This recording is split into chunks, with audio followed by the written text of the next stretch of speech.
प्रभु आशीर्वाद करंतु यानी प्रार्थना करूची। आज मंच रे उपस्थित आपणकर सांसद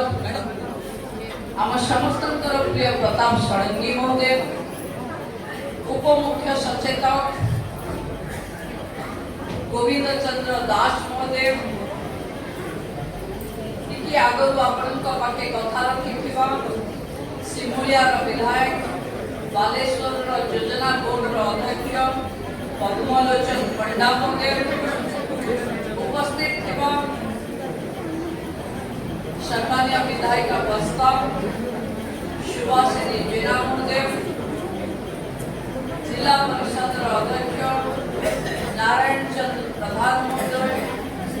उपस्मानकर घरे बाहागर हेथांता गोटिए किए एमएलए किए जणे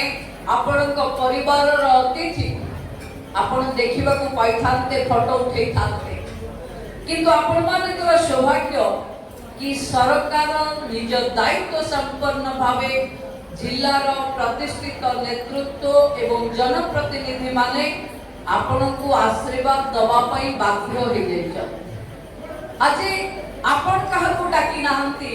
किंतु सरकार आपण को बाहाघर रे समस्त को रहिबा पई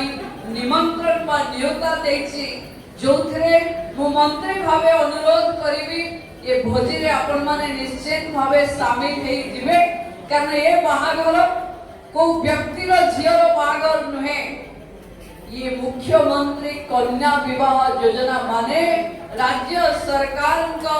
बहुत अपेक्षित ये जोड़ा मानकर बाहाघर। बंधु माने आमे समस्ते जानी छे जे